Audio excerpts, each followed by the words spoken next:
За их хэлбэртэй хамт үзэгч та бүхэндээ баярлалаа. Бид өвлжилтийн бэлтгэл сэдвээр үзэгч та бүхэндээ дагнан мэдээ сурвалжлага хүргэж байна. За энэ удаа бид Сонгон хайрхан дүүргийн өвлжилтийн бэлтгэлийг сурвалжлагаар хүрэлцэн ирлээ. За Сонгон хайрхан дүүргийн тухайд хүн амын тоо болоод газар нутгийн хэмжээгээр улстай тэргүүлдэг том дүүрэг. За мөн Сонгон хайрхан дүүргийн нийт одоо айл өрхүүдийн 70% нь гэр хороололд амьдардагаараа онцлогтой. За барилгажилт багтай, томоохон үйлдвэр худалдааны төвүүд багтай ийм дүүрэг. За энэ ч утгаараа агаарын бохирдол гэдэг сэдэв бол өвлийн удирдлагын Сонгон хайрхан дүүргийн хамгийн том сэдвүүдийн нэг байдаг гэж хэлж болно.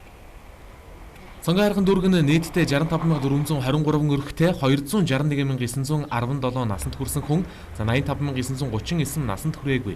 Нийтдээ 347856 хүн амтай.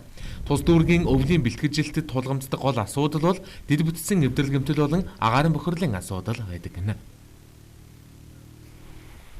Сонгон хайрхан дүүргийн хувьд бол ерөнхийдөө өвлжилттэй бэлэн болчиход байж байна.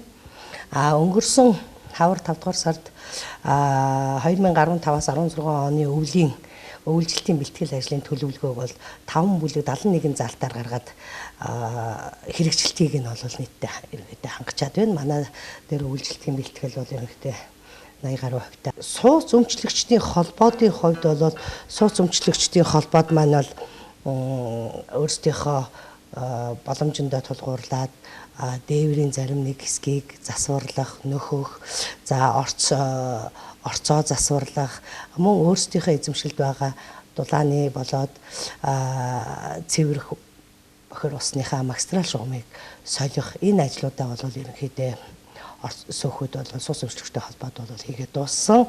2011 онд бүртгэгдснээр 47702 өрх айл гэр хороолол амьдрах ба энэ тоо жилэрх тусам нэмэгдсээр байгаа. За өвлийн удирдлагын цуг биднийг түгшээлэг нэгэн асуудал бол агаарын бохирдол. За гэр хорооллын хэмжээ их учраас Сонгон хайрхан дүүрэг нийслэлийн агаарын бохирдлын хамгийн их хувийг бий болгож байдаг.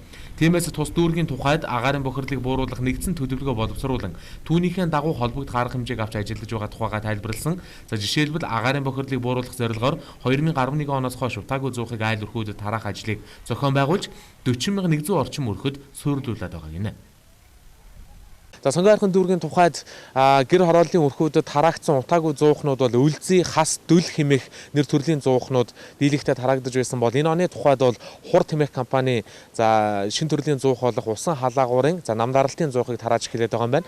За нам даралтын зуухаар одоогийн байдлаар бол 1400 гаруй айл өрхүүд хангагдсан. За цаашдаа төлөвлөгөөний дагуу тараана гэдгээ хэлж байна. За мөн одоо Эрдэнэ төлөөлөгчдийн хурлын 2014 оны 147 дугаар тогтоолоор батлагдсан нэгэн шийдвэрийн хэрэгжилтийг хангахаар бас дүүргийн албаны хүмүүс бол ажиллаж байгаа юм байна. За энэ нь ямар шийдвэр вэ гэхлээр 100 кВт-аас дээш халаалтын зуухны байгууламжуудын за стандартчлалын ажил, магадлалын итгэмжлэлийн ажлыг хийж хэрэгжүүлж байгаа юм байна. За Сонгон хайрхан дүүргийн тухайд 100 кВт-аас дээш за хүчин чадлаар ажилладаг буюу уурын зуухаар халаагддаг 29 төрлийн байгууламж байдаг юм байна. Уурын зуухаар буюу 100 кВт-аас дээш хүчин чадлаар ажилладаг халаалтын зуухын байгууламж бүхий 29 объектийнх нь за 10 нь ерөнхий боловсролын сургууль, 5 нь цэцэрлэг, 2 нь худалдааны төв, за мөн хилчин хотхон цэргийн анги, буян компани гэх мэт байгууламжууд байгаа юм а. Эдгээр байгууламж нь агаарын бохирдлын үүсгэгч болж байгаа учраас тэдгээрийн ялгаруулж байгаа хорт утаанд хяналт тавих, техникийн стандарт тогтоох, зөрчил дутагдлыг арилгуулах зэрэг ажлуудыг зохион байгуулсаар байна.